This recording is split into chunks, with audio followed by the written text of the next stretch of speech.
भैया जी कहीं में आपका एक बार फिर स्वागत है। मैं हूं प्रतीक त्रिवेदी। बातचीत के सिलसिले को शुरू करने के लिए एक बार फिर मैं हाजिर हूं। अपने मेहमानों का तारुफ कराऊं उससे पहले एक बात आपसे। इलेक्शन कमीशन ने बंगाल का दौरा अभी खत्म किया, आज प्रेस कॉन्फ्रेंस की, और उसमें एक बात बहुत स्पष्ट तौर से उन्होंने कही कि कुछ दलों ने उन्हें इस बात का अंदेशा जताया कि बंगाल में उन्हें डर है और डर है हिंसा का। ये लगभग कुछ बात सियासी दलों ने ये बात उनसे कही है। अब सवाल यह है कि ऐसे में इलेक्शन कराना है, जिम्मेदारी है, लेकिन एक बयान और आया जिसने माथे पर बल डाल दिया और वो था टीएमसी की तरफ से। टीएमसी ने कहा कि बीएसएफ जो है वो कहीं ना कहीं बाइज्ड है या इस तरफ से नजर आ रही है। ममता बनर्जी की पार्टी टीएमसी ने बीएमसी पे मतदाताओं को डराने धमकाने का आरोप लगाया। दावा यह कि बीएसएफ एक खास पार्टी को वोट डालने के लिए दबाव बना रही है। दूसरी तरफ बीजेपी को बंगाल पुलिस पर बिल्कुल भरोसा नहीं है। बीजेपी का आरोप है कि बंगाल पुलिस ममता बनर्जी की पार्टी के कार्यकर्ता की तरह काम कर रही है, और ऐसे में कुछ पार्टी के टीएमसी पार्टी के कुछ नेताओं ने आज पार्टी और छोड़ दी। हम पूरी बातचीत करेंगे, लेकिन पहले कि आखिर राजनीति किधर है बंगाल में एक नजर डालेंगे, उसके बाद अपने मेहमानों की तरफ रुख करेंगे। बंगाल चुनाव से पहले बीएसएफ पर बवाल, टीएमसी ने उठाए बीएसएफ पर सवाल, बीजेपी ने उठाया रोहिंग्या का मुद्दा, वोट के लिए लाखों लोगों की घुसपैठ का आरोप।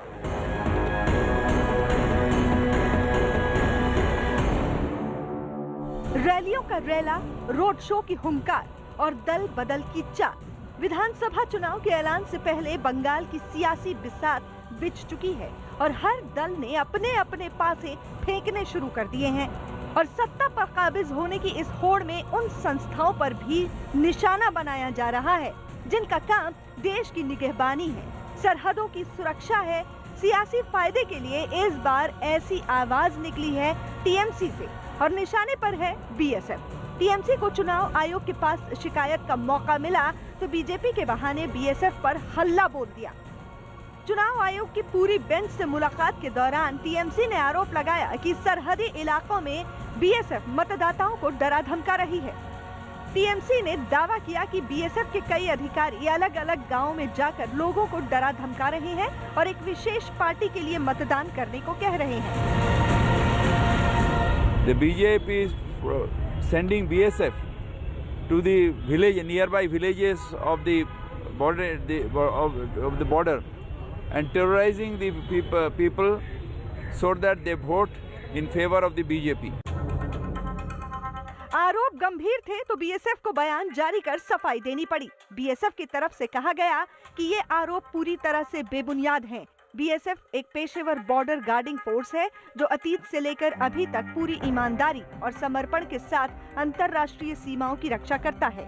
इस बल के जवानों ने अवैध घुसपैठ और तस्करी पर लगाम लगाया है और तस्करों के खिलाफ ठोस कानूनी कार्रवाई की है। बीएसएफ के खिलाफ आरोपों को लेकर जो बयान दिया गया है उसका सच्चाई से दूर दूर तक नाता नहीं है।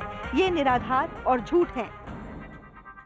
आरोप टीएमसी ने लगाए, आरोप बीएसएफ पर लगे, लेकिन चूंकि बीएसएफ के बहाने निशाने पर बीजेपी थी, इसीलिए टीएमसी को कांग्रेस का साथ मिलने में देर नहीं लगी। कांग्रेस की तरफ से अगर मगर के साथ दनादन बयान आने लगे, ये सोचे बगैर कि इस तरह की संस्थाओं को राजनीति में घसीटना जायज है या नहीं। अगर बॉर्डर सिक्योरिटी फोर्सेस के लोग इस तरीके की हरकत कर रहे हैं, उनके खिलाफ सख्त कार्रवाई होनी चाहिए। लेकिन अगर अब वो बॉर्डर सिक्योरिटी फोर्सेस का इस्तेमाल इलेक्शन में करेगी तो इस देश के अंदर लोकतंत्र खत्म हो जाएगा। बहुत सारी एजेंसीज हैं जिनका राजनीति से कुछ लेना देना नहीं है, लेकिन बीजेपी की सरकार में वो तमाम राजनीतिक गतिविधियां करती हैं। टीएमसी और कांग्रेस की इस जुगलबंदी के बाद बीजेपी ने आरोप लगाने वालों से सबूत दिखाने की मांग कर डाली। टीएमसी को एक मंत्री ने ये आरोप किया। मेरा कहना है माननीय मंत्री जी, आपके पास कोई सबूत है तो उनको दफ्तर में भेजिए ना। जब लोकसभा निर्वाचन हुआ 2019 में, देश भर में हुआ, कहाँ ऐसे बम बंदूक कहाँ हुआ? कोई जगह में नहीं है, लेकिन बंगाल के 42 सीट्स में ही हुआ है। इसके वजूद भी भाजपा 18 सीट्स भाजपा को मिले हैं। तो आज ये तो डर गया ना। एक तरफ टीएमसी बीएसएफ पर आरोप लगा रही है, इसमें उसे बीजेपी विरोधी दलों का साथ मिल रहा है, तो दूसरी तरफ बीजेपी बंगाल में निष्पक्ष चुनाव के लिए एक अलग मांग कर रही है। बीजेपी ने बंगाल में बेखौफ और निष्पक्ष चुनाव के लिए केंद्रीय सशस्त्र बल को तैनात करने की मांग की है, वो भी मतदान के दिन से कम 15 दिन पहले। यही नहीं, संवेदनशील मतदान केंद्रों की लाइव वीडियो जारी हो ताकि किसी तरह की गड़बड़ी ना हो पाए। हम जो आज चुनाव मुख्य अधिकारी से जो मिले, उनको सबसे पहले तो ये बोला कि जिस दिन आप चुनाव घोषणा करेंगे उसी दिन केंद्रीय बल का तैनाती कीजिए। बीजेपी की मांग की वाजिब वजह दिखाई पड़ती है। बीजेपी के अध्यक्ष जेपी नड्डा और उनके काफिले पर बीते दिनों जिस तरह हमला हुआ, उसकी तस्वीर दुनिया देख चुकी है। पूरे वाकये में पुलिस की ढिलाई की पोल खुल गई। बीजेपी लंबे समय से उनकी रैलियों में अड़ंगा डालने के आरोप भी बंगाल पुलिस पर लगाती रही है। कई मामलों में पुलिस का रवैया उसे शक के दायरे में लाता रहा है, इसलिए बीजेपी की मांग बेवजह नहीं लगती। लेकिन ममता की पार्टी क्यों केंद्रीय बलों के खिलाफ है? बीजेपी की माने तो केंद्रीय बलों के साए में चुनाव से टीएमसी के इशारे पर बंगाल पुलिस अब तक जो मनमानी करती रही है, उस पर ब्रेक लग जाएगा। असल में बीते लोकसभा चुनाव में बीजेपी ने जैसी जीत हासिल की, उसके बाद से ही टीएमसी चिंता में है। ममता के करीबी नेता टीएमसी छोड़कर न केवल बीजेपी जा रहे हैं, बल्कि मुख्यमंत्री को चुनौती भी दे रहे हैं। ऐसे में बीजेपी की बनती हवा को बिगाड़ने के लिए टीएमसी के नेता तरह तरह की तिकड़मों का सहारा ले रहे हैं। इसी का नमूना है ये तस्वीर। टीएमसी से बीजेपी आने वाले बंगाल के कद्दावर नेता शुभेंदु अधिकारी ने हुगली में जहां जनसभा की थी, ममता के मंत्री इंद्रनील सेन ने उस मैदान में शुद्धिकरण यज्ञ कर दिया। यानी अब टीएमसी ने सियासी अछूत भी तय करने का अभियान चला दिया है। लेकिन सवाल उठता है कि बीजेपी की जनसभा और रोड शो में उमड़ने वाली भीड़ का टीएमसी क्या करेगी? क्या टीएमसी जनता को भी अछूत ठहराएगी? लोकतंत्र में ये तो संभव नहीं है। और हमारे मेहमान जो मौजूद हैं उनसे हम आपका तारुफ करा देते हैं। रिजू दत्ता हमारे साथ टीएमसी का पक्ष रखने के लिए हमारे साथ मौजूद है, बहुत बहुत शुक्रिया, थैंक यू सो मच। और आज मैं बताऊं कि वो रोड के किनारे कार के में मौजूद हैं और वहीं से अपना प्रोग्राम करेंगे। Thank you so much Riju. Saurabh Siddhkar BJP का पक्ष रखने के लिए हमारे साथ आज मौजूद है, thank you so much Saurabh. Abhishek Banerjee Congress का पक्ष रखने के लिए एक बार फिर से हमारे साथ मौजूद है, thank you so much Abhishek. Nazia Ilahi advocate हमारे साथ आज मौजूद है एक बार, thank you so much Nazia. Saira Shah Halim राजनीतिक विश्लेषक हमारे साथ मौजूद, थैंक यू सो मच। और ऋषि बागरी राजनीतिक विश्लेषक हमारे साथ मौजूद है, थैंक यू सो मच। सबसे पहले मैं टीएमसी के प्रवक्ता की तरफ रुख करना चाहूंगा, जानना चाहूंगा कि आपको बीएसएफ पर संदेह होता है, लेकिन सच तो यह है कि आपकी पार्टी से आज ही एक शख्स छोड़ के चले गए, उनको संदेह आपकी पार्टी पर होता है इसलिए वो छोड़ के चले गए। तो आपकी पार्टी में तो लोग जा ही रहे हैं और आप कह रहे हैं कि नहीं बीएसएफ पे हमें संदेह है। प्रतीक जी, पहले तो गुड इवनिंग आपको और गुड इवनिंग सारे पैनलिस्ट को। आपने दो सवाल किए हैं, मैं दो सवाल का ही आपको एक एक करके जवाब देता हूँ। पहला बात है कि ये जो आपने बोला बीएसएफ वाला, 2016 विधानसभा इलेक्शंस में भी कुछ पॉकेट्स में, मैं हर जगह नहीं बोल रहा हूँ, अलीपुरद्वार, मालदा, बशीराट, स्पेशली मुर्शिदाबाद, डोमकल साइड जो एकदम सीमांत एरिया है, वहां पर कुछ पॉकेट्स में अभी भी फेंसिंग पूरा नहीं हुआ है इंडियो बांग्लादेश बॉर्डर का।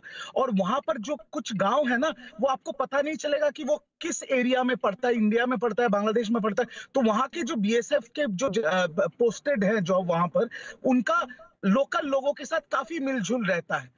तो हमने 2016 में देखा है कि वहां के जो बीएसएफ पोस्टेड है, उन्होंने किसी एक पॉलिटिकल पार्टी का साथ दिया है और वो हमने रिपीटेंस उसका 2019 में भी देखा है। बट हमने कभी ये मैटर को रेज नहीं किया because we are proud of our BSF. But कुछ लोग ये जो हरकत करते हैं, अभी हम लोगों को लगा है कि ये इलेक्शन जो इतना इलेक्ट्रीफाइंग और इतना इमोशनल इलेक्शन है, ये हमें इलेक्शन कमीशन के नजर में लाना चाहिए, इसलिए हमने इस चीज को इलेक्शन कमीशन के नजर पे लाया है। और दूसरा बात, अगर आप लोग कोई भी मीडिया चैनल ये बोलता है कि टीएमसी बीजेपी के ऊपर उंगली उठाता है, तो मैं हमारे जो बीजेपी के प्रवक्ता हैं उनको मैं याद दिला दूं कि कुछ दिन पहले डीजी का एक कॉन्फ्रेंस हुआ था, इंडो बांग्लादेश डीजी का, जहां पर बीएसएफ के डीजी अस्थाना जी ने खुद कहा था कि there is no Rohingya infiltration in West Bengal. हम 3204 लोग घुसपैठी घुसे थे भारत में, जिनको हमने अरेस्ट कर लिया है। तो डीजी अस्थाना बीएसएफ के खुद बयान दिया है कि कोई रोहिंग्या इन्फिल्ट्रेशन बंगाल में नहीं हुआ। तो बीजेपी और बीजेपी के जो अध्यक्ष है वो लोग क्यों बोल रहे हैं कि रोहिंग्या का बंगाल में बैठे हुए हैं? तो क्या आप वो लोग अभी बीएसएफ के काम पे उंगली उठा रहे हैं? ये रहा पहला बात। और दूसरा बात रहा जो हमारी मंत्री आज जिसने, एक सेकंड मैं खत्म कर लूं आप फिर बोलेंगे। मैं खत्म कर लेता हूँ, आप बोल लीजिए ना, ठीक है? नहीं, आपके समय पे आप बोलिए ना, जो अच्छा भला बेतुकी जैसा बोलना है आप बोलिए। और दूसरा प्रतीक जी का जो दूसरा सवाल है, प्रतीक जी का जो दूसरा सवाल है कि आज जो सुन लेते हैं नाजिया सुन लेते हैं, मैं आपको चांस दे दूंगा। आज प्रतीक जी आपने जो दूसरा सवाल किया कि लोग जो छोड़ के जा रहे हैं, उस पे मैं ये एक चीज ऑनेस्टली आपके चैनल पे कहना चाहता हूँ कि ये पहला तो I admit it is not good practice, but अगर कुछ लोग पार्टी छोड़ के जाते हैं वो उनका पर्सनल डिसीजन है या वो ब्रेन वॉश किया गया, ये वो प्रेशराइज्ड है बाय स्टेट मशीनरी, तो वो उनके बात है। बट मेरा एक ही चीज है, मैं एक ही चीज बोलना चाहता हूँ, नाजिया मैं आपसे पूछ लूंगा, मैं पूछूंगा नाजिया, मैं आ रहा हूं। मेरा सिर्फ एक ही चीज जानना है इन लोगों से जो लोग अभी छोड़ के जा रहे हैं कि ये लोग तो 4-4 साल मंत्री रह चुके हैं, ये लोग 4-4 साल पार्टी का काम कर रहे हैं। राजीव बनर्जी तो बहुत दिन से कैबिनेट मीटिंग भी अटेंड नहीं किया। तो अगर आपको किसी चीज से आप असंतुष्ट है, किसी चीज से आपको लग रहा है कि आपको कोऑपरेशन नहीं मिल रहा है, तो वो तो डायलॉग से भी हल हो सकता है। इलेक्शन के 2 महीने पहले ये सब ड्रामे करके जाने की क्या जरूरत है? आप सीधा-सीधी जी। मैं नाजिया, मैं आप बीजेपी के प्रवक्ता के पास जाना था, लेकिन आप बीच में बोल रही थे, मैंने कहा था मैं आपको टाइम दूंगा, तो आपके पास 20 सेकंड है, क्योंकि फिर मैं बीजेपी के प्रवक्ता के पास जाऊंगा। जी नाजिया। देखिए प्रतीक जी, मैं सबसे पहले ये कहूंगी कि मालदा का इन्होंने जिक्र किया था। अगर इन्होंने माइनॉरिटीज के लिए काम किया है, जिस पर ये अपनी सरकार निर्भर कर रहे हैं, तो 51.3% मुस्लिम माइनॉरिटी वोट है, फिर इनको ये संदेह क्यों हो रहा है? एक तरफ ये बीएसएफ की तारीफ कर रहे हैं और दूसरी तरफ ये बीएसएफ पर उंगलियां उठा रहे हैं, जो निहायत ही घिनौना हरकत है। तीसरी बात मैं कंप्लीट कर दूं कि इनके नेता मंत्री, सोचिए, मंत्रालय छोड़ करके अगर बीजेपी में आ रहे हैं, तो इसका मतलब ही है कि कितना सफोकेट फील कर रहे हैं पार्टी में, कि उनको अपना मंत्रालय, मिनिस्ट्री छोड़ करके उनको पार्टी से बीजेपी में आना पड़ रहा है। थर्ड थिंग इज कि जिस तरह से शुद्धिकरण वाला काम हुआ है, वो निहायत ही घिनौना स्टेप था तृणमूल कांग्रेस पार्टी की तरफ से, जो बिल्कुल नहीं करना चाहिए था। आज अगर मई में या अप्रैल में अगर बीजेपी की सरकार बन जाती है, तो क्या पूरा शुद्धिकरण जनता का भी कर देगी टीएमसी, तृणमूल कांग्रेस पार्टी? तो बीएसएफ पर उंगली उठा करके इन्होंने साबित किया है कि इनका कोई अच्छा नाजिया, आपने अच्छा सवाल रखा है, अच्छा सवाल रखा नाजिया, वेरी गुड। मैं आ रहा हूं, मैं आऊंगा, रिजू आऊंगा, बीजेपी के प्रवक्ता से मैं मुखातिब होना चाहता हूं। जी देखिए, सबसे पहले जो है इनका मंत्री जो बताया था, इसको थोड़ा जानकारी होना चाहिए। ये बीजेपी की सरकार का एजेंसी नहीं है, बीएसएफ भारत सरकार की है। पश्चिम बंगाल सरकार के जैसे सोचते हैं कि वो तृणमूल सरकार का पुलिस है, वैसे नहीं है। ये मोदी जी प्रधानमंत्री है और ये भारत सरकार का एजेंसी है बीएसएफ। एक तो अभिषेक को क्षमा मांगने चाहिए, माफ कीजिएगा, अभिषेक जी को क्षमा मांगने चाहिए, जो बीएसएफ के इतने जवान शहादत दिया है, जो हमारे जो बॉर्डर में खड़े होके हमारे रक्षा करता है। यही जो मालदा मुर्शिदाबाद का नाम गिनाया, मैं भी ऐसे ही मालदा डिस्ट्रिक्ट से आता हूँ, वहां बीएसएफ के लिए जो है लोग चैन का नींद सोते हैं रात को। तो पहले तो उसके ऊपर उंगली उठाने के लिए उसको माफी मांगना चाहिए। दूसरी बात, मेरा तो ये मानना है सौरभ, मैं तो ये मानता हूं कि बीएसएफ को लाने की जरूरत ही नहीं। आप पूरी पॉलिटिकल डिबेट में आप उनको खींच के ला रहे हैं, जो कि आपकी सीमा पे, सरहद पर बैठे आपकी रक्षा कर रहे हैं। तो अगर आपको कोई डाउट है या कुछ है, तो आपको पहले कंटीजेंट लेके जाना चाहिए। आप तो स्टेट सरकार में थे, आपको पहले ही बात करनी चाहिए इलेक्शंस में। कर दिया है ना जी सायरा, मुझे 10 सेकंड दे दीजिए। Of course you will get time. Saira कुछ कहना चाहती है? सायरा देखिए, मैं इतना बोलूंगी, जब भी कोई सेंट्रल गवर्नमेंट फोर्सेस आते हैं, चाहे वो आर्मी हो या सीआरपीएफ हो या बीएसएफ हो, हम लोगों को पता है कि एक छोटा सा पंचायती इलेक्शन भी कितना हिंसापूर्वक होता है। बंगाल में पंचायती राज इलेक्शन हो, 2019 में हमने लोकसभा जो है चुनाव के समय देखा है कि किस तरह से पोल्स रिग्ड हो रहे थे और खून खराबा हो रहा था, कैंडिडेट्स की मारधाड़ हो रही थी। तो इस तरह से और ये जो इल्ज़ाम लगा है कि जो यहाँ पे जो जवान जा के बोल रहे हैं इसको फलाने को वोट करो और इसको वोट करो, मुझे नहीं लगता है। उनका काम है कि लॉ एंड ऑर्डर मेंटेन करना। उनका काम ये नहीं है कि जाके प्रचार करना, क्योंकि अगर प्रचार कर रहे हैं तो ये गलत बात है और ये जो है एकदम इलीगल है।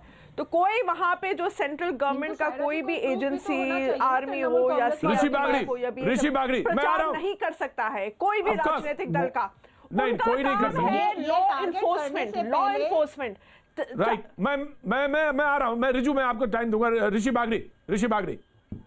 देखिए, बीएसएफ से बंगाल में तो है नहीं, आपके बीएसएफ तो काफी सारे स्टेट्स में है। आज तक कभी कोई भी स्टेट से ये वाली कंप्लेन तो आई नहीं कि बीएसएफ या इंडियन आर्मी इज आपके बंगाल इलेक्शंस को इन्फ्लुएंस कर रही है। आपको समझना पड़ेगा कि बंगाल में प्रॉब्लम क्या है।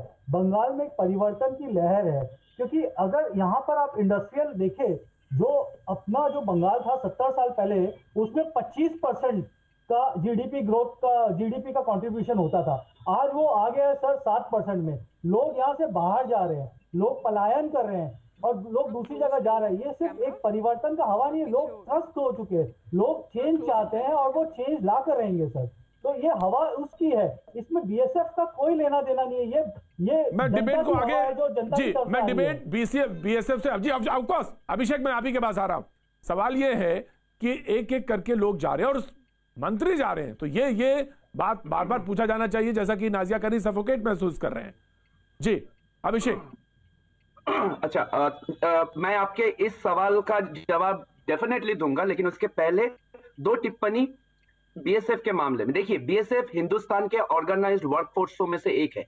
ये हम कभी नहीं मानते कि वो कभी किसी इलेक्शन में या कभी किसी पार्टी के लिए काम करते हैं, इसमें तो कोई दौरा है नहीं। लेकिन इसके साथ एक लेकिन आता है। मैं सिर्फ याद दिलाना चाहता हूं, यहाँ के जो बीजेपी के जो प्रवक्ता है, गाय तस्करी के मामले में 2 महीने पहले सतीश कुमार नाम के बीएसएफ के एक चीफ अरेस्ट हुए थे। उस वक्त दिलीप घोष ने कोट अनकोट मीडिया में बयान दिया था, बीएसएफ टीएमसी के साथ मिलके ये तस्करी कर रही है। बीएसएफ ये लिखा हुआ है। देखिए, ये तो मेरी बयान है नहीं। सतीश कुमार बीएसएफ के डायरेक्टर थे, वो अरेस्ट हुए हैं। ये लिखा थे।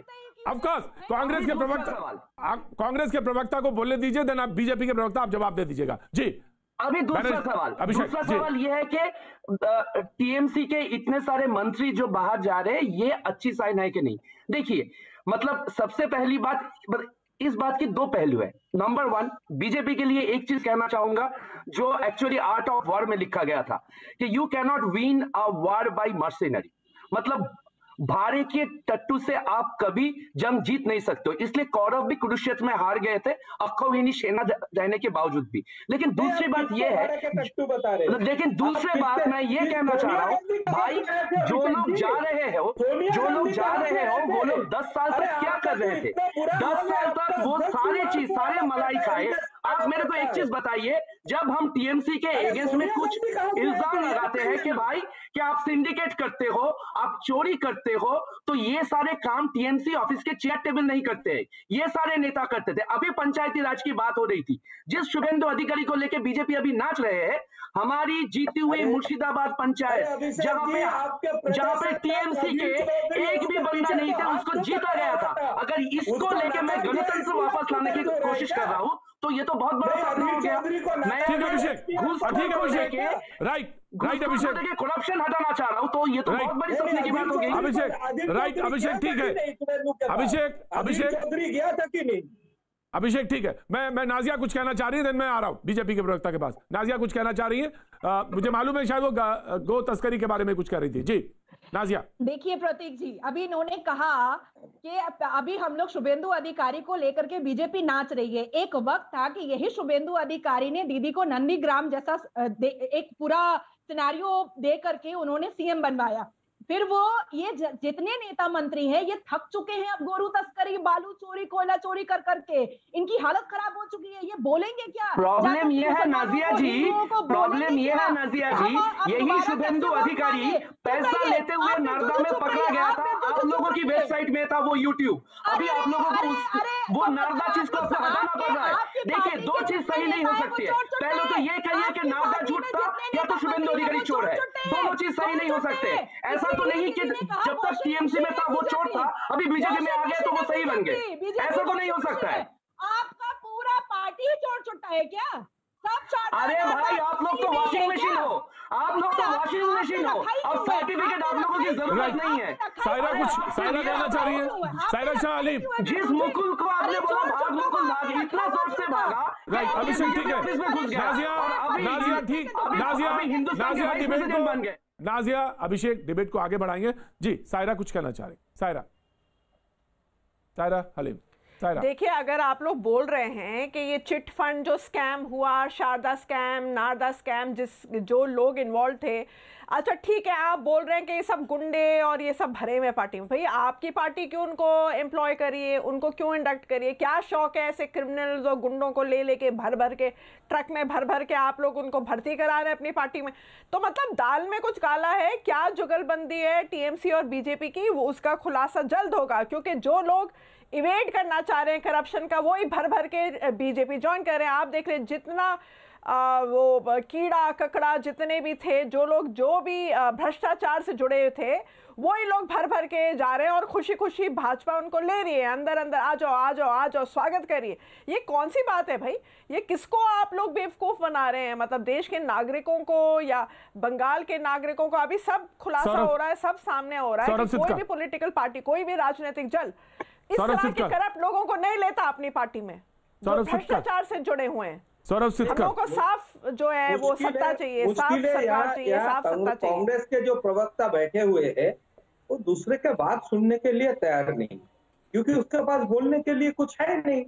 देखिए, भारतीय जनता पार्टी जो आरोप उसने लगाया, ये भाड़े के लोग, ये सब कोड वगैरह दिया, तो यही शुभेंदु अधिकारी के पीछे आपके प्रदेश अध्यक्ष अधीर चौधरी क्यों बैठे हुए थे? बीजेपी में आने के पहले वो बयानबाजी क्यों कर रहे थे कि शुभेंदु ये है, शुभेंदु वो है? जैसे ही शुभेंदु ने उसको नकार दिया तो शुभेंदु के लिए आप चिल्लाने लग गए। दूसरी बात है कि देखिए, ये जो 21 के इलेक्शन होने जा रहा है, ये सीधा टीएमसी और नो टीएमसी का चुनाव होने जा रहा है। टीएमसी रहे या टीएमसी को हटाए, इसमें लेफ्ट या कांग्रेस का कोई अस्तित्व नहीं रहेगा। इन लोगों का वोट भी और गिरेगा, सीट भी गिरेगा, क्योंकि अरे सुन लो भैया, बहुत बड़े हो,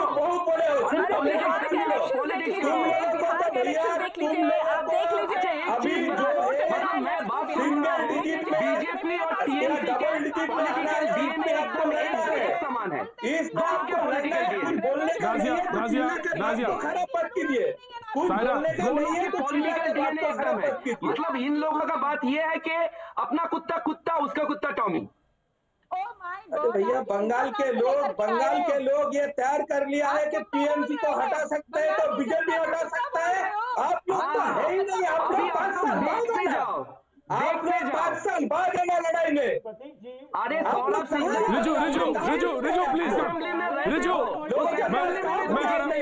रिजू जी, ना हमें भाजपा चाहिए ना हमें टीएमसी चाहिए। अब मेरे ख्याल से एक थर्ड ऑल्टरनेटिव खड़ी होगी, वो सेक्युलर। जी ठीक है सायरा, थर्ड ऑल्टरनेटिव सायरा, ठीक है। रिजू सारी ऑडियो डाउन, रिजू जी। मैं आ रहा हूँ, बीजेपी सिद्धकर में आ रहा हूँ, सौरभ I'm coming। जी रिजू। प्रतीक जी, बात बहुत सिंपल सी बात है। मुझे बहुत दुख होता है दिलीप घोष, राहुल सिन्हा, ये जैसे जो बीजेपी के ओल्ड गार्ड्स थे उनको देख के। आज जो हमारे पार्टी के जिनके ऊपर स्टेट मशीनरी का ऑलरेडी इन्वेस्टिगेशन चल रहा था, ये कूड़ कबाड़ को लेके ये चोरू चक्कों का तबेला बनाया है बीजेपी अभी बंगाल में। अभी उनको इन लोगों को सलाम करना पड़ता है। मुझे तो इन लोगों को देख के खराब लगता है। चलिए ठीक है, करते हैं, बहुत बढ़िया है, करने दीजिए।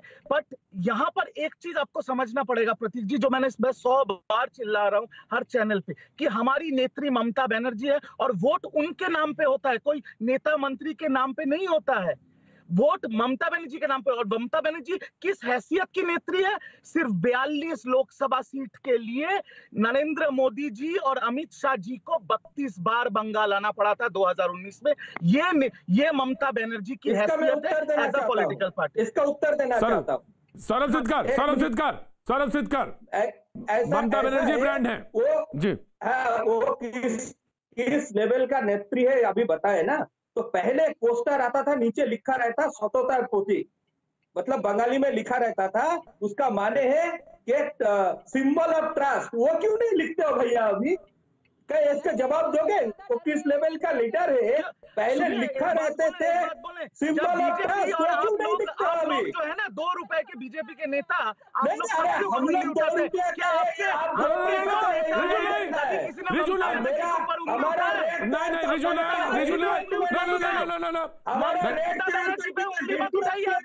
रिजू दत्ता ये नहीं, रिजू दत्ता ये नहीं।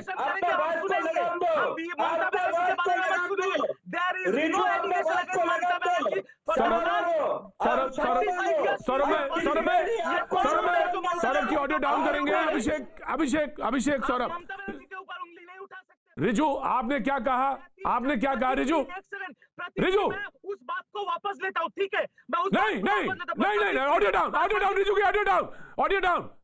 रिजू आप प्रवक्ता हैं एक ऐसी पार्टी के जो कि चुनाव में जाने वाली है, आप कैसे कह देते हैं किसी को 2 रुपए के नेता? यह गलत बात है। आप प्रवक्ता हैं and you should say sorry. आप सॉरी बोलेंगे जी। रिजू प्रतीक जी ठीक है, प्रतीक जी मैं इस चीज का भले मैं वापस ले लेता हूं मेरा बात, बट मैं आपको नहीं, ठीक है चलिए मैं सॉरी भी बोल देता हूं बीजेपी के प्रवक्ता को। मैंने उनको छोटा किया है एक नेशनल चैनल पे।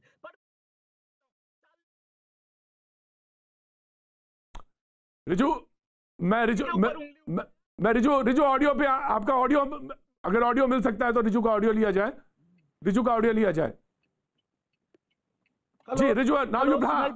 हाँ जी, आवाज सुन रहे हैं आपको? जी सुनाई पड़ रहा है, आप बोलिए। ये बोल रहा हूँ कि अगर मैंने नेशनल चैनल पे एक बीजेपी के लीडर को या बीजेपी के नेता को मैंने छोटा किया, उसके लिए मैं माफी मांगता हूँ। बट मैं एक चीज याद दिला देना चाहता हूँ सारे दर्शकों को कि 40 साल का पॉलिटिकल करियर में ममता बनर्जी को ना बीजेपी ना सीपीएम किसी ने, ना कांग्रेस ने कभी उनके इंटीग्रिटी को प्रश्न किया है। आप टीएमसी पार्टी को लेकर विश्लेषण कीजिए, हम बात करेंगे। पर ममता बनर्जी हमारे लिए मां समान है, उसके ऊपर उंगली मत उठाइए। बिल्कुल ठीक, लिमिट क्रॉस हो जाता है। बिल्कुल ठीक। आप लोग ममता करते हैं, हम लोग जब बात करते हैं प्रवक्ता के तौर पे हम लोग मोदी जी बोलते हैं, अमित जी बोलते हैं, आप लोग ममता करते हैं। क्या पॉलिटिकल ये एक जगह पे है आप लोग ममता बनर्जी जी बोला? आप रिवाइंड करके देख लीजिए, बंगाल में जिसका सरनेम लेकर देखिए मैं बोलता हूँ रिजू इस बात को बोलता हूँ। देखिए सौरभ जी, नाजिया, बाकी पैनलिस्ट सबके मैं सबसे कहता हूं, देखिए पर्सनल अटैक में कभी डिबेट में नहीं होना चाहिए। उनकी एक इंटीग्रिटी है। ममता जी जो रही हैं वो केंद्र में भी मंत्री रही हैं, केंद्रीय मंत्री रही हैं, और वो आप मुख्यमंत्री हैं, उनका सम्मान होना चाहिए। हम बोले कि एक पोस्टर पहले दिखते थे। सौरभ सिद्धकर नाउ यू प्लीज जी बोलिए। सौरभ सिद्धकर मैं आ रहा हूँ, कांग्रेस प्रवक्ता में आ रहा हूँ। अभिषेक मैंने खाली एक प्रश्न किया था कि पहले ये पोस्टर दिखता था, अब क्यों नहीं दिखते? मैं तो इसके अलावा कोई पूछा ही नहीं। यहाँ पे आपने यही पूछा, अटैक किया। आपने यही पूछा। मैंने तो यही पूछा कि पहले ये पोस्टर दिखते थे, फ्लैग दिखते थे, बैनर दिखते थे, आज क्यों नहीं दिखते हैं? इसका जवाब दे दें। इसमें कहां से किसी का पर्सनल अटैक हो गया? नहीं नाजिया मैं रिजू, इन्होंने कहा कि पहले पोस्टर पे नीचे लिखा रहता था कि name of trust, symbol of trust. ये सवाल इन्होंने पूछा था रिजू, लेकिन स्ट्रेटेजी बनती है। नहीं सौरभ, स्ट्रेटेजी बनाई जा सकती है। पार्टी ने कोई स्ट्रेटेजी बनाई होगी, जरूर स्ट्रेटेजी बनाई होगी। मैं सौरभ को ये जवाब दे देता हूँ। सौरभ, मैं पहले तो मैं थोड़ा भावनाओं में बह गया था, पर जब पोस्टर लिखे जाते थे, जिसका बात आप कर रहे हैं वो 2010, 2011, 2012 का बात है। तब हम लोगों को विश्वास दिलाना था कि ममता बनर्जी स्वतंत्रता का प्रतीक है। आज लोगों के दिल में ये चीज छप गया है कि ममता बनर्जी स्वतंत्रता का प्रतीक। हम लोगों को पोस्टर छपवाने की जरूरत नहीं, आप लोगों को पोस्टर छपवाने की जरूरत है ताकि थोड़ा चांस मिल जाए। और एक बात और रिजू, एक बात और मैं बताऊं, तब 2010 था, ये 2010 था, ये 2020 है। अब आपके रणनीतिकार है प्रशांत, तब आप पोस्टर लिखते थे और अब आपके रणनीतिकार है प्रशांत जी। तो प्रशांत जी ने जरूर एक रणनीति बनाई है। मैं कह रहा हूं बीजेपी के साथ भी हो रहे हैं। मैं ये नहीं कह रहा हूं कि वो वहां नहीं रहे, वो वहां रहे, वो बिहार में रहे, अब वो बंगाल में है, तो उन्होंने एक रणनीति जरूर बनाएंगी। और मैं लौटता हूं जी, सौरभ क्या कह रहे हैं? जी सौरभ। मेरा प्रश्न रिजू जी से यही है, उन्होंने वो मेरे को प्रश्न किया कि 2010 अरब था, ये शारदा नारदा के स्कैम में टीएमसी लीडर अरेस्ट होने के बाद ही क्यों ये पोस्टर हटा? मेरा यही प्रश्न है, उसके पहले शारदा का इन्वेस्टिगेशन, सौरभ जी, शारदा और नारोदा का इन्वेस्टिगेशन अभी भी कोर्ट में सब जुडिस चल रहा है। शारदा जब हुआ था 2016 से पहले, उसका क्या इफेक्ट आया था विधानसभा वोट में आपको भी पता है। बंगाल की जनता ने 211 एमएलए दिया था, ममता बनर्जी को आउट ऑफ 2 मैं बोल रहा हूं कि मैं दोनों को रोकना चाहूंगा, रिजू को रोकूंगा। सौरभ, किसानों के प्रति संवेदनशील दृष्टिकोण अपनाया, किसानों के सम्मान में हमेशा बात सोची, और किसान यूनियन जो बात कर रही थी उनकी भी प्रतिष्ठा बढ़े और वो किसानों की नुमाइंदगी कर सकें, इसलिए भारत सरकार की कोशिश थी कि वो सही रास्ते पर विचार करें। और सही रास्ते पर विचार करने के लिए 11 दौर की बैठक की गई। जब यूनियन रिपील पर अड़ी रही तो सरकार ने उनके वक्तव्यों में चिन्हित तमाम सारी जो आपत्तियां प्रकट की गई थी, उन पर सरकार ने उनका निराकरण करने के लिए, संशोधन करने के लिए एक के बाद एक अनेक प्रस्ताव दिए। लेकिन जब आंदोलन की पवित्रता नष्ट हो जाती है तो निर्णय नहीं होता। और मुझे लगता है कि वार्ता के दौर में मर्यादाओं का तो पालन हुआ, लेकिन किसान के हक में वार्ता का मार्ग प्रशस्त हो, इस भाव का सर्वदा अभाव था। इसलिए वार्ता निर्णय तक नहीं पहुंच सकी। इसका निश्चित रूप से मुझे भी खेद है। भारत सरकार नरेंद्र मोदी जी के नेतृत्व में किसानों के प्रति पूरी तरह संवेदनशील है, और हमारी कोशिश लगातार ये रहेगी कि देश का किसान आने वाले कल में प्रगति करे और उसके विकास और उत्थान के लिए भारत सरकार के प्रयत्न सफलीभूत हों। यह प्रयत्न भारत सरकार का निरंतर बना रहेगा। 11वें दौर की वार्ता के दौरान जब किसान यूनियन की तरफ से ये कहा गया कि हम तो पुराने प्रस्ताव पर विचार करके उन पर सहमत नहीं हो सके और हम रिपील ही चाहते हैं, जबकि भारत सरकार ने हमेशा यह बात कही कि रिपील के अतिरिक्त कोई विकल्प हो तो बताओ, लेकिन आज भी उन्होंने कहा कि हमारी यही मांग है। तो हमने कहा कि जो प्रस्ताव आपको दिया है, 1 से 1.5 वर्ष तक कानून को स्थगित रख के समिति बनाकर आंदोलन में उठाए गए मुद्दों और पहलुओं पर विचार विमर्श करके, कृषि मंत्री बता रहे थे कि 11वें दौर की वार्ता जो थी वो निष्फल रही है, और कारण क्या रहे कुछ वो उसकी तरफ भी इशारा कर रहे थे। हम इस बड़ी खबर की तरफ आपका जो पॉइंट्स हैं उसको लेकर आते रहेंगे, अपडेट करते रहेंगे। लेकिन अभी बहस की तरफ जहाँ पे आज बातचीत हो रही थी बंगाल के चुनाव और उसके बाद इलेक्शन का कमीशन ने जो आज बात कही है, उसकी तरफ हम एक बार फिर से रुख करेंगे। हमारे मेहमान एक बार फिर से मौजूद हैं, मैं उनकी तरफ रुख करना चाहूँगा। जब मैं ब्रेक पे गया तो रिजू दत्ता कुछ बोल रहे थे, मैं बीजेपी के प्रवक्ता के पास आऊं, लेकिन उससे पहले मैं सौरभ सिद्धकर के जी ऋषि बागरी आप कुछ कह रहे थे जी। मैं अभिषेक आ रहा हूं आपके पास जी। सर मैं ये बोल रहा था कि आप जो बोल रहे थे भाड़े के टट्टू, तो आप समझिए आप एक वोटर्स को भाड़े के टट्टू बोल रहे हैं। 40% मतदाताओं ने बीजेपी को वोट किया था, वो लोकसभा इलेक्शन में थे, जबकि जो सीपीएम और आपके कांग्रेस का वोट शेयर है वो घट्टे सिंगल डिजिट में आ गया है।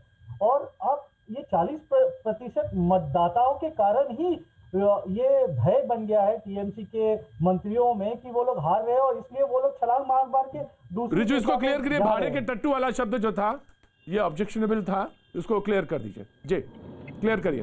देखिए जो जिन्होंने बोला ये भाड़े का टट्टू वो तो ऑब्जेक्शनेबल शब्द है, ठीक है। अभिषेक ने बोला तो ये इसको मैं सपोर्ट नहीं करता, बट मैं ऋषि जी और जो बीजेपी का प्रवक्ता है उनको एक चीज बता देता हूं कि 2019 में जब देश की जनता ने वोट दिया था तो देश की जनता को लगा था मोदी जी से अच्छा कोई नहीं है जो इस देश को चला सकते हैं। वो अलग चीज था क्योंकि गठबंधन का भी कोई फेस नहीं था, और वही चीज घूम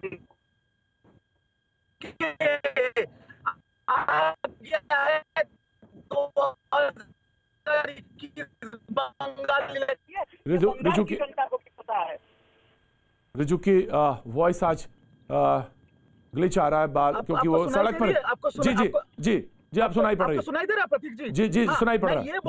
मैं ये बोल रहा था कि 2019 से लोकसभा इलेक्शंस में जब जनता ने वोट दिया था, वो बंगाल हो या राजस्थान हो या कहीं का भी, जनता ने वोट दिया था देश के प्रधानमंत्री चुनने के लिए, और उस टाइम गठबंधन का कोई फेस नहीं था और मोदी जी ही थे जो देश के लिए जनता के सामने सबसे अच्छे फेस थे, इसलिए लोगों ने मोदी जी को वोट दिया था। पर 2021 में बंगाल में भी सेम सिचुएशन है, बीजेपी के 12 अपने अंदर में सीएम कैंडिडेट है, डिक्लेयर एक भी नहीं कर सकते, तो बीजेपी का कोई सीएम फेस नहीं है। हमारा फेस ममता बनर्जी है और लोग ममता बनर्जी को वोट देंगे क्योंकि बंगाल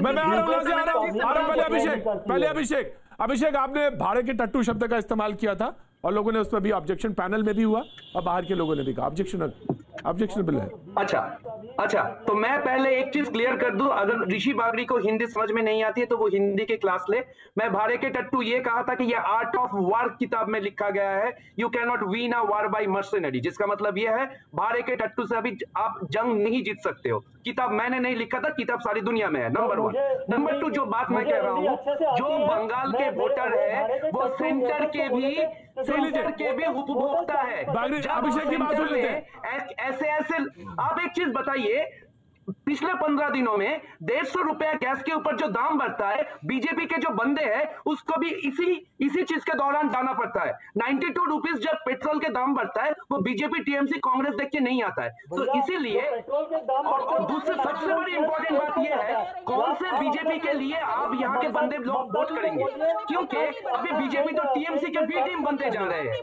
अभी तो बीजेपी में टीएमसी से ज्यादा टीएमसी के लोग हैं। प्रॉब्लम तो ये है, मैं तो पहले से ये कह रहा हूं कि अगर मैं कह रहा हूं कि सिंडिकेट से मुझे राहत चाहिए, अगर मैं कह रहा हूं कि चिट फंड से मुझे राहत चाहिए, तो मैं क्या टीएमसी ऑफिस के चेयर टेबल से राहत मांग रहा था? मैं तो कुछ नेताओं से राहत मांग रहा था, जो नेता अभी जट से बदल करके बीजेपी में पहुंच गए हैं, तो इसका मतलब वो लोग साधु बन गए हैं। मैं सॉल्ट लेक में रहता हूं, सॉल्ट लेक में सिंडिकेट को जो इंस्टीट्यूशनलाइज किया है उसका नाम है सब्यसाची दत्ता। तो सब्यसाची दत्ता अभी बीजेपी में जाके साधु बन गए हैं। अरे कौन से दुनिया में रह रहे हो आप लोग? और जो यहाँ पे रह रहे हैं वो लोग आंख मूंद के बैठे हुए हैं। क्यों नहीं उठाते? आपके अध्यक्ष कहाँ है अभिषेक जी? वो तो जल्लीकट्टू देख रहे हैं, उनको बोलिए बंगाल इलेक्शन में आने के लिए आप जो मुद्दे उठा रहे हैं आपके अध्यक्ष तो उठा सकते हैं, वो कहाँ पर है? राइट। अरे भाई मेरे अध्यक्ष को कहां पे जाना है, मेरे अध्यक्ष को कहां पे नहीं जाना है, वो डिसीजन आप नहीं लोगे। जैसे भाई मेरे अध्यक्ष सिर्फ अध्यक्ष है, आपके जो अध्यक्ष है वो देश के प्रधानमंत्री भी है। वो देश के प्रधानमंत्री जो है वो बाइडेन को बढ़ावा दे सकते हैं, कैपिटल में उस चीज के लिए बढ़ावा दे सकते हैं, ट्वीट कर सकते हैं। सर्दी में किसान बैठे हुए हैं, 5 मिनट के लिए जा नहीं पा सकते हैं। अरे आपके जो अमित शाह है वो प्रचार के लिए बंगाल आ सकते हैं।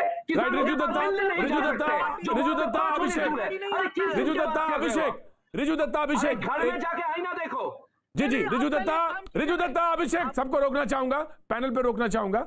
आज एक जब मैंने ब्रेक पे लिया था तो मैंने कहा था प्रशांत किशोर जी रणनीतिकार हैं टीएमसी के।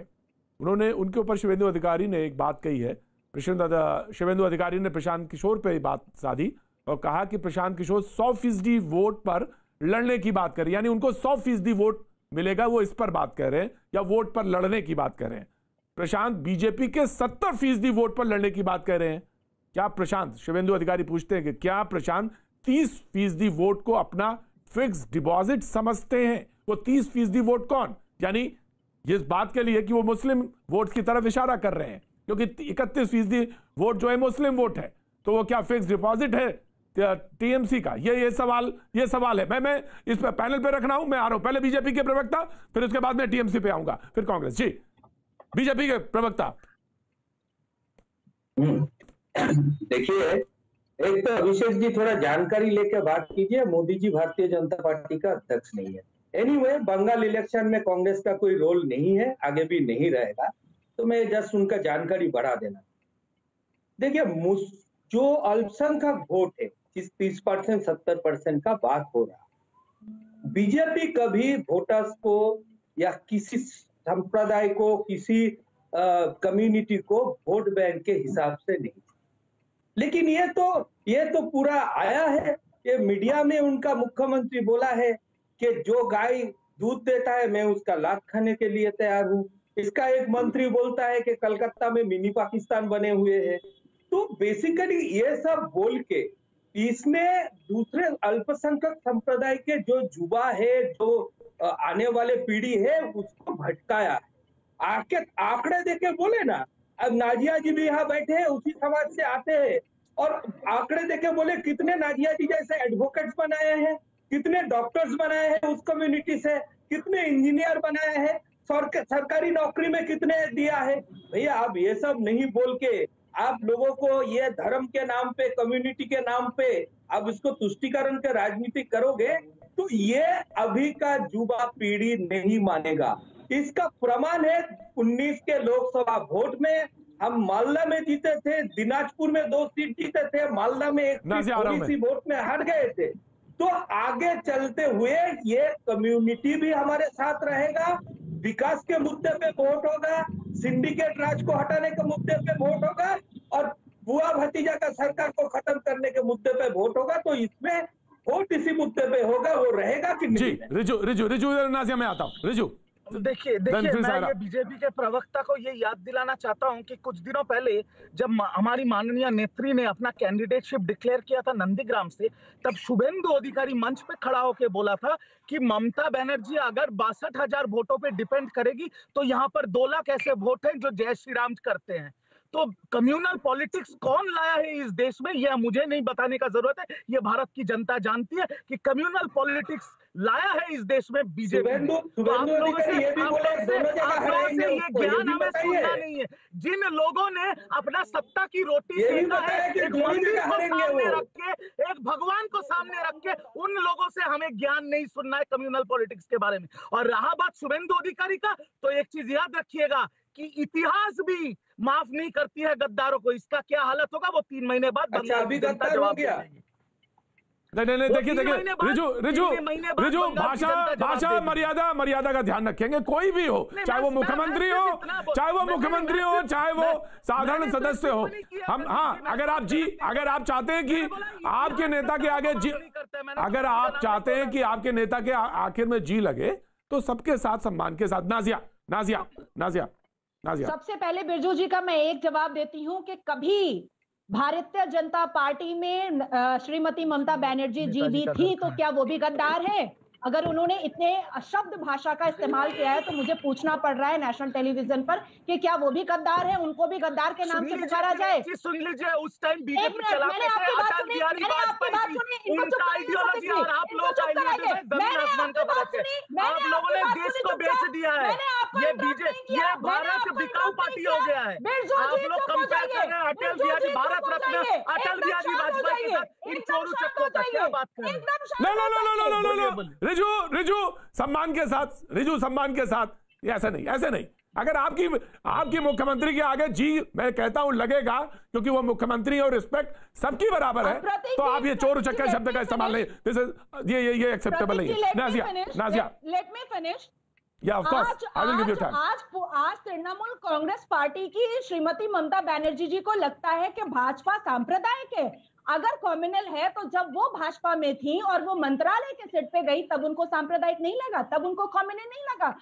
टीएमसी ने पूरे लॉ एंड ऑर्डर को तहस नहस कर दिया। आम्फन का पैसा जिनको मिलना चाहिए था, सारे मुस्लिम एरिया बर्बाद हो गए। आम्फन स्टॉर्म में 1 रुपया नहीं मिला। जो लोग आपके बीजेपी के 18 एमपी है वो कहाँ थे? तृणमूल के जो नेता थे उन्होंने अपने घर में एसी और मार्बल लगवा दिया।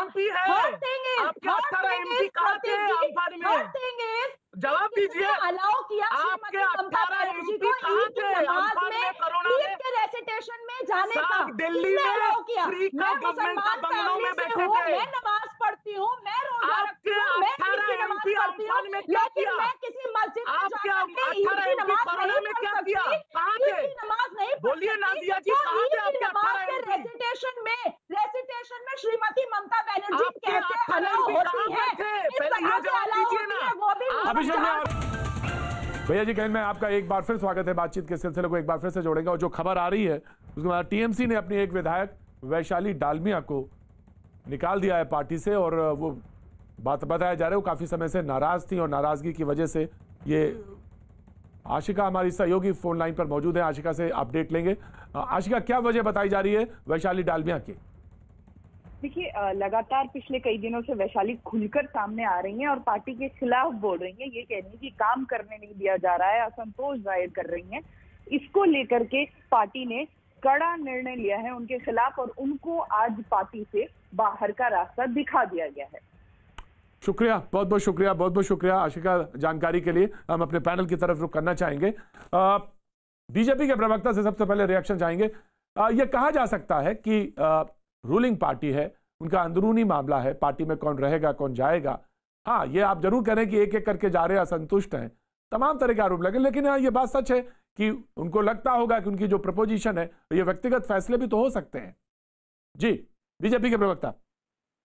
देखिए, अब वैशाली डालमिया को भी तृणमूल चोर ना बोल, तो मुश्किल ये है, मैं स्पष्ट बोलना चाहता हूं, ये तृणमूल कांग्रेस पार्टी नहीं रहा, ये बनर्जी प्राइवेट लिमिटेड हो गया। ये यहाँ पे जो जिसका भी स्वाभिमान है, जो भी समाज में प्रतिष्ठित व्यक्ति है, अपने दम पे प्रतिष्ठित हुआ है। अब ये तो नहीं बोल सकते कि वैशाली डालमिया को कोई पहले नहीं जानते तो अभी भी सीएबी का पदाधिकारी था। तो आज ऐसे कोई भी आदमी जो आत्मसम्मान लेके समाज में चलते हैं वो टीएमसी में नहीं रह सकते, और इसी का प्रतिफलन है जो लोग टीएमसी बनाए थे। आप टीएमसी का प्रवक्ता बोल सकता है कि वो चोर थे, ये किया, अब तक क्यों नहीं किए?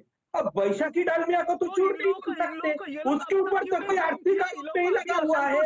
आत्मसम्मान लेके कोई भी बनर्जी प्राइवेट लिमिटेड में नहीं रह सकता। शुभेंदु अधिकारी खुद बोला है 2014 से वो अमित शाह जी के टच में था। वो ये लोग तो वायरस है जो हमारी पार्टी के अंदर रह के भैया आपके इंटेलिजेंस क्या कर रहे थे? ये लोग पहले क्यों नहीं गए? बनर्जी तो हर एक के पीछे ममता जी तो हर एक के पीछे इंटेलिजेंस। अभिषेक आ रहा हूं, आप बार-बार शुभेंदु में आके अपना बीजेपी का राजा है ना, उनको चेक दे दिया है।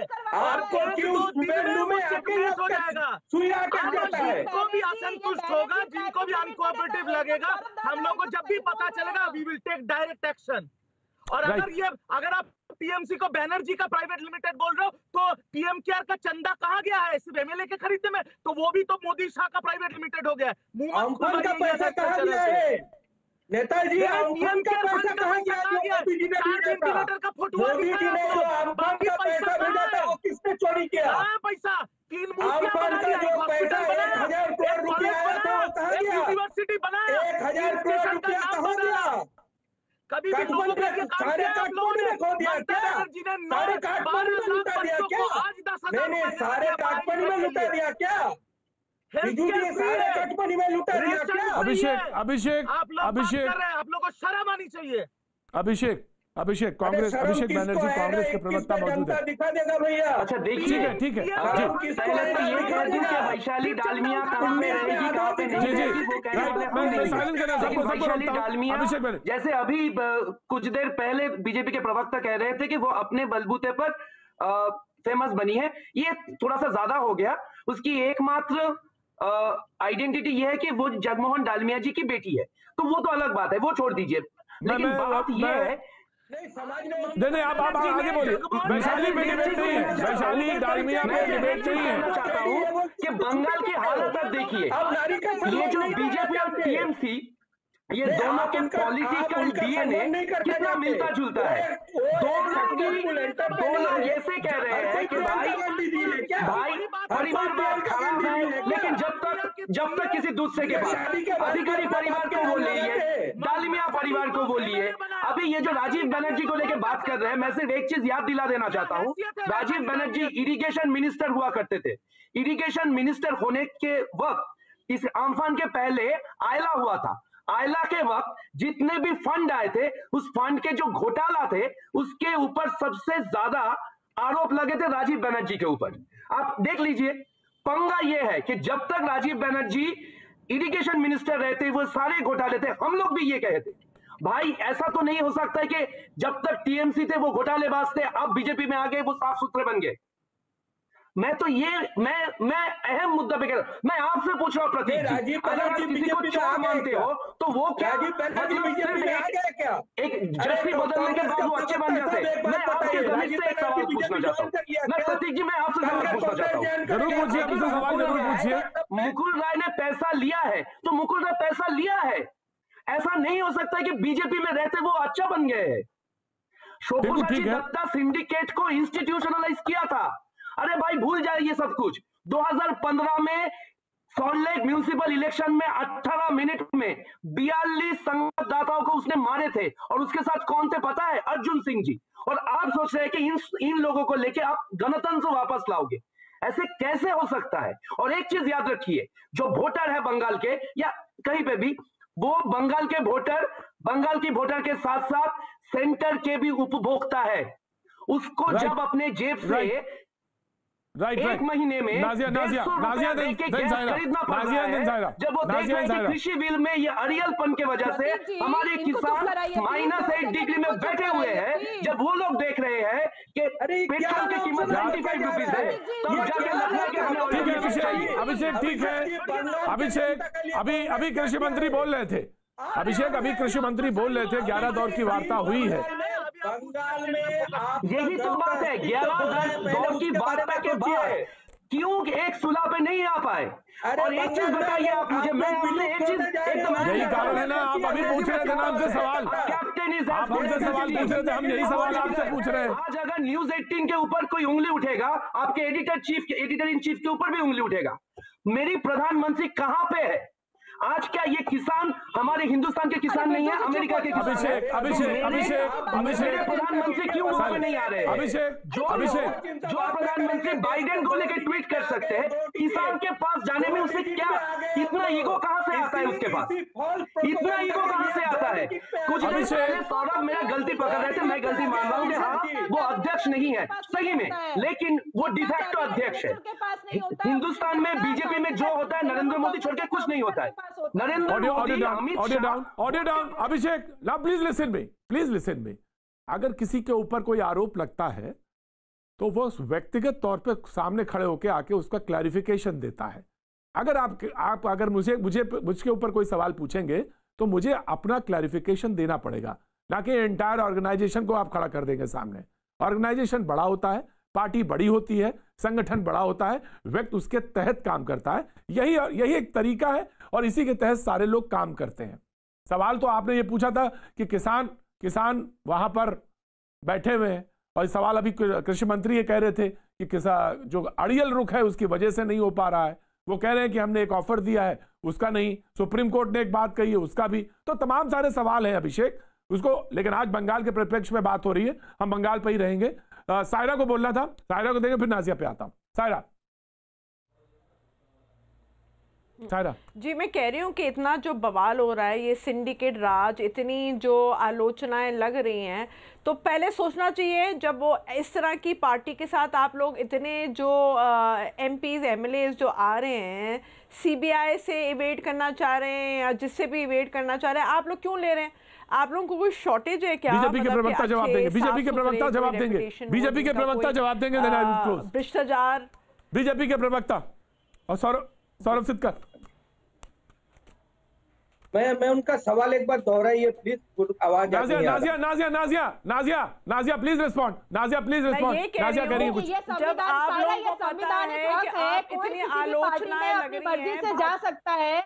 अब मैं आपका सवाल सुन चुकी हूँ, मुझे जवाब देने दीजिए। ये संवैधानिक हक है, कोई भी किसी पार्टी को पसंद करके उसमें जा सकता है। श्रीमती ममता बनर्जी भी पहले बीजेपी में थी, फिर उनको पसंद आया, वो कांग्रेस में गई, फिर उन्होंने कांग्रेस से नाता तोड़ा, फिर उन्होंने अपनी पार्टी बनाई, फिर उनको लगेगा कि टीएमसी बंगाल की सत्ता उनके हाथ से निकल रही है, हो सकता है वो बीजेपी से अलाइज कर ले, हम तो वो वेलकम कहेंगे। तो ये संवैधानिक हक है, आप किसी से कॉन्स्टिट्यूशन राइट नहीं छीन सकती हैं, आप किसी से ये सवाल नहीं कर सकती हैं। दूसरी बात में बिरजू जी का मैं जवाब देना चाहती हूँ कि जब आपको पता था कि राजीव बनर्जी जी वो घपला कर रहे हैं, घोटाला कर रहे हैं, तो पहले आपने क्यों नहीं निकाला?